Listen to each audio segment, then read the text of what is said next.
Question third का 6 part देख लेते हैं। क्वेश्चन में हमें यहाँ पर दे रखा है ए की वैल्यू दे रखी है 2, डी की वैल्यू दे रखी है 8 और एस एन दे रखा है हमारे पास हमें 90।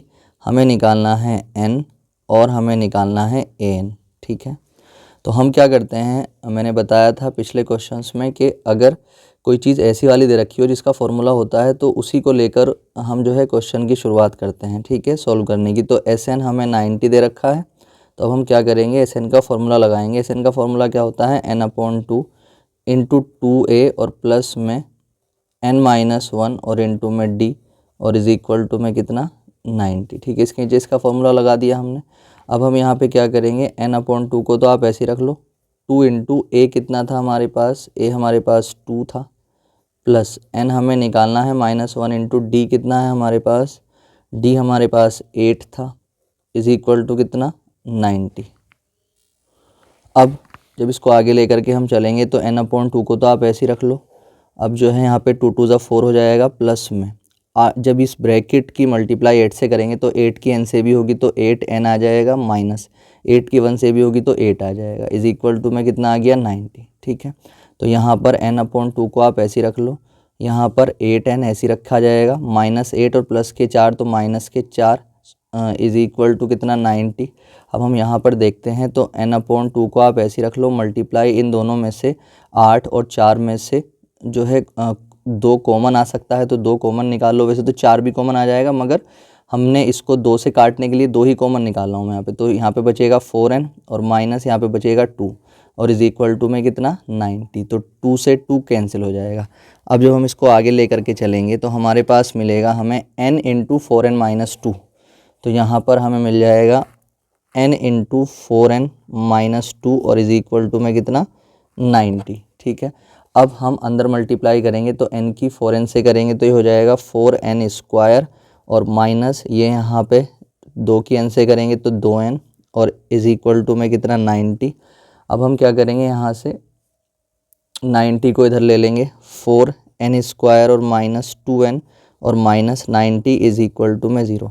अब अगर हम यहाँ पर देखते हैं तो ये जो हमारे पास क्वाड्रेटिक इक्वेशन बन गई है, इस इक्वेशन में हमारे हर टर्म जो है 2 से डिवाइड हो रही है, तो हम डिवाइडिंग बाय 2 कर देंगे, डिवाइडिंग बाय 2। जब 2 से डिवाइड आप करोगे तो ये कितना हो जाएगा 2n² हो जाएगा और माइनस ये कितना हो जाएगा, ये n आ जाएगा और माइनस ये आ जाएगा 45 इज इक्वल टू में कितना आ गया हमारे पास 0।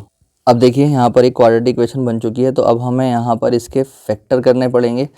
अब जब भी हम क्वाड्रेटिक इक्वेशन को सॉल्व करते हैं तो हम जो स्क्वायर वाले के साथ में जो नंबर होता है उसकी मल्टीप्लाई जो कांस्टेंट टर्म होती है उससे करते हैं। तो ये 2n² के साथ में 2 है और कांस्टेंट टर्म यहाँ पे 45 है, ये प्लस का है और ये माइनस का है। प्लस और माइनस की मल्टीप्लाई जब हम करते हैं तो माइनस में आती है, 2 की 45 से करेंगे तो 90 आ जाएगा, तो हमें माइनस का 90 मिल रहा है।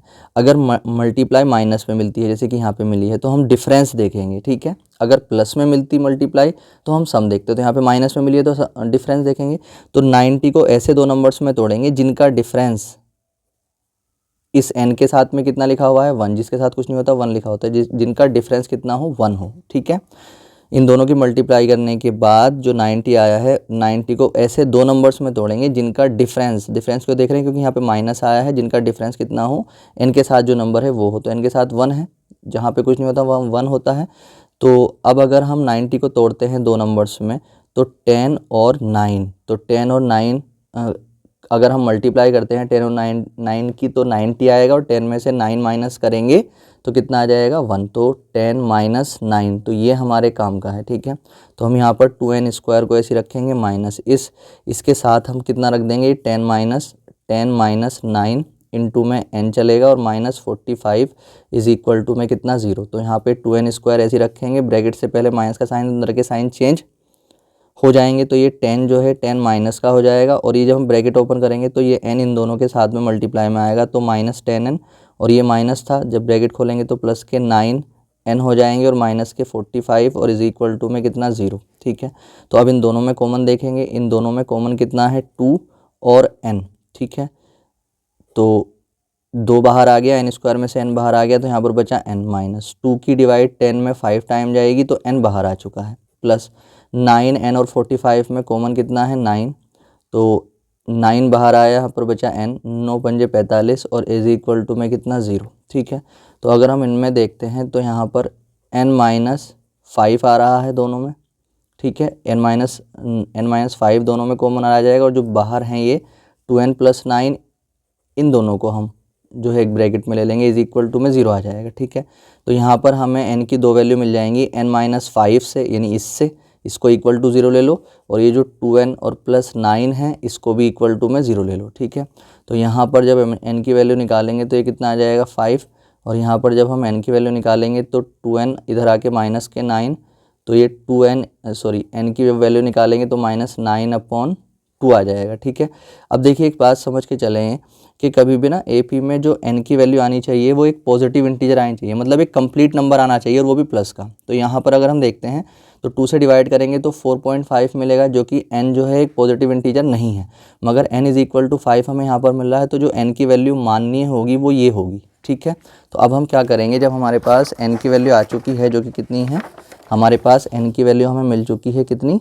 5। ठीक है, तो n हमारे पास आ चुका है जो कि हमें निकालना था, एक तो हमें n निकालना था, अब हमें निकालना था an। जब हम an निकालेंगे तो an के लिए बड़ा सिंपल हो गया, जब हमारे पास सारी चीज़ें हैं और हमें an निकालना है तो an का फॉर्मूला क्या होता है, a + n-1 और इनटू में d।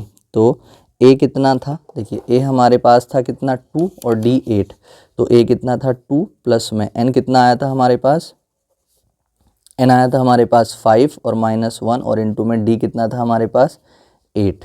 ठीक है, तो यहाँ पर 2 प्लस में 5 में से 1 गया तो 4 बचेगा, मल्टीप्लाई 8, तो यहाँ पर 2 प्लस में 8 चौक 32, और दोनों को इनको ऐड करेंगे 34, तो n हमारे पास आ गया 34 और n हमारे पास आ गया 5। ठीक है, ये इसका आंसर हो जाएगा।